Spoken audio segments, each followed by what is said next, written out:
আমি চাই solid waste management প্রজেক্টের কাজ 2026-এর মধ্যে শেষ করতে, এবং এটা সেন্ট্রালি হোক। লোকালি ছাড়বেন না, লোকালি টেন্ডার করে টাকা খেয়ে পালিয়ে যাচ্ছে।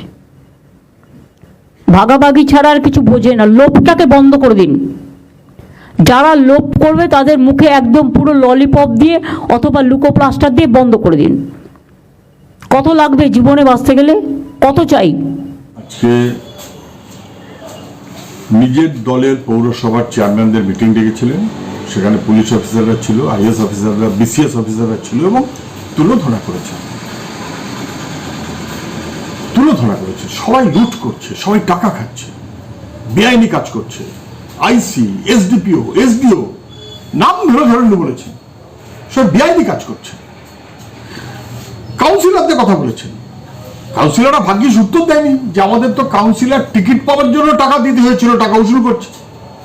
চেয়ারম্যান পোস্ট পাওয়ার জন্য টাকা দিতে হয়েছিল, উসুল করছে। ভাগ্যিস আইসি অথবা এসডিওর ওখানে বলার সুযোগ পাননি যে আমাদের তো ভালো পোস্টিং পেতে হচ্ছে টাকা দিয়ে, টাকা উসুল করছে। এবং টাকা যাচ্ছে তো কালীঘাটে, কালীঘাটে টাকা দিয়ে টাকা উসুল করছে পুলিশের আধিকারিকরা। পুলিশ মন্ত্রী কি করছেন? স্বরাষ্ট্রমন্ত্রী কি করছেন? ডব্লিউবিসিএস, আইএস, আইপিএস তাদেরকে উনি তুলোধনা করেছেন। আইসি তাদেরকে উনি তুলোধনা করেছেন। তাদের সবার যিনি মন্ত্রী তিনি কি করছেন? অপদার্থ স্বরাষ্ট্রমন্ত্রী পশ্চিমবাংলায়। মুখ্যমন্ত্রীর উচিত স্বরাষ্ট্রমন্ত্রীকে খারিজ করে দেওয়া। এত অভিযোগ যথার্থ, খারিজ করে দেওয়া।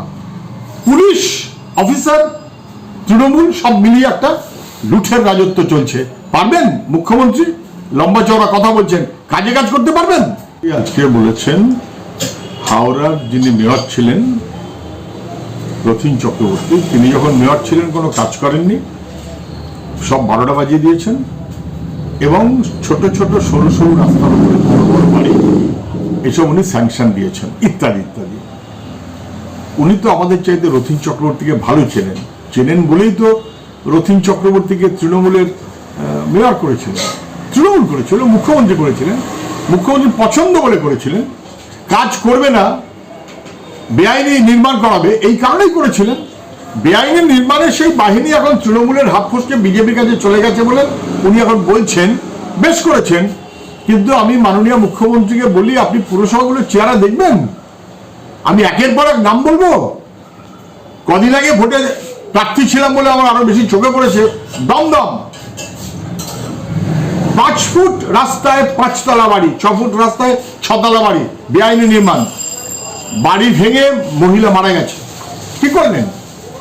এইরকম শুধু হাওড়া না, গোটা পশ্চিমবাংলার সর্বত্র যেখানেই উনি ওনার অনুগত চেয়ারম্যান তৈরি করেছেন, জবরদস্তি দখলদারি ভোট লুট করিয়ে, সেখানেই সর্বনাশা কাণ্ড আছে।